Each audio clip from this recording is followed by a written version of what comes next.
Listening to this podcast may cause extreme happiness. Hello again, and welcome back to the SPCC Distance Learning Cool Tool of the Week. My name is Jason Thomas.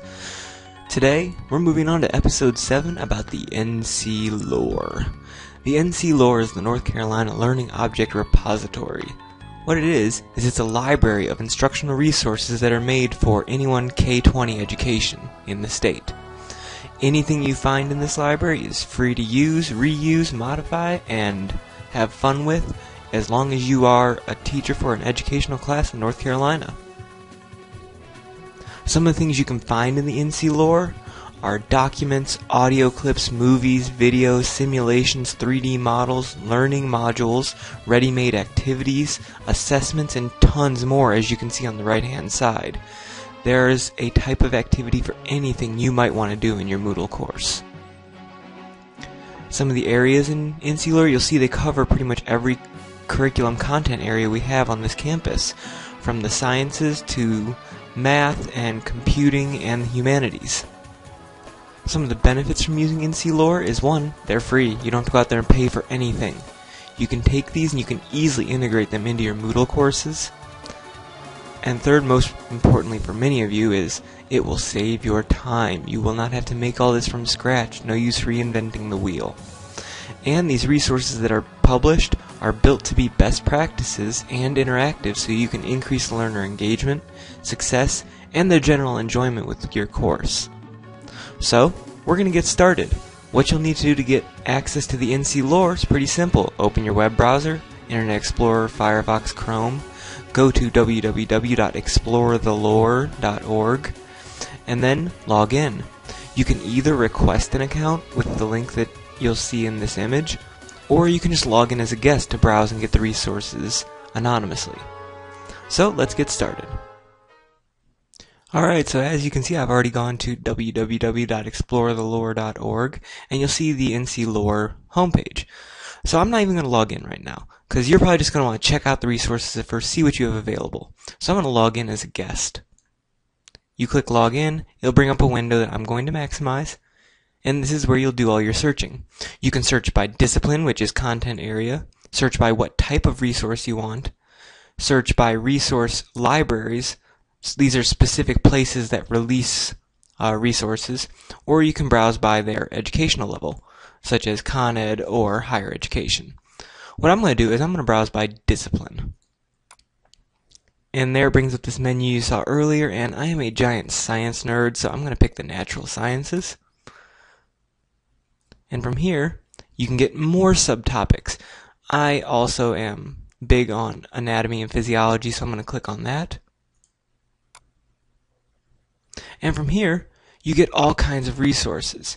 It gives you the title, it gives you who originally made it in a brief description of that resource, and it gives you an icon, which is the person who published this resource originally, if it's available.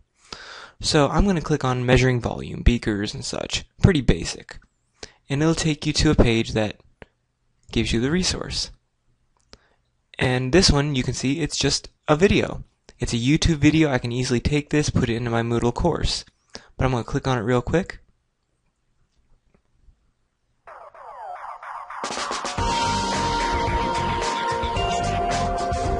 I'm going to skip ahead to the middle so you can see it. Milliliter air, but there is still some air involved when we're measuring. Now, 0.5 or 20.5 milliliters on here. So it's a video. There it is. It teaches it for you. You don't have to go and remake an entire PowerPoint about this or any kind of thing.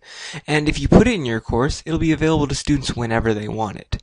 So I'm going to go back out of this, and I'm going to browse by resource type this time. So I'm going to go all the way back home. I'm going to click resource type, and I'm going to find something fun like a 3D object. I click on that, and now you can see all these different 3D learning objects. So I'm going to click on centrifugation. And this will actually be an interactive three-dimensional video that the students can view to teach them how to use a centrifuge. So I'm going to click begin. And it's actually a game, which is very fun. So click continue. And it gives you a little intro, gives you some basics about what a centrifuge does. And then you will actually go and do this. And it'll only let you advance when you're clicking in the correct spot. So if you don't click that, there you go. 250. I got it, and then it lets you go through. And so this is an animation much better than just telling them about centrifugation. So from this, you can see, you can browse by topic, you can browse by what you want to see. You can look for ready-made lesson plans if you like, posters to put up, multimedia, which would be audio, video, case studies, very powerful for mini courses. And so this is just a large library, and the only way you're going to really know if it'll help you out is to browse it. And if you don't feel like browsing, you can also search for specific topics such as the cell. And when you click that, it'll give you all resources of all types from all courses that have to do with the cells.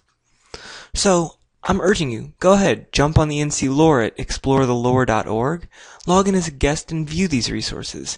Put them in your courses. If you really like it, get an account there. That is it. Thank you. As you all probably know, my name is Jason Thomas. This has been the SPCC Cool Tools Podcast.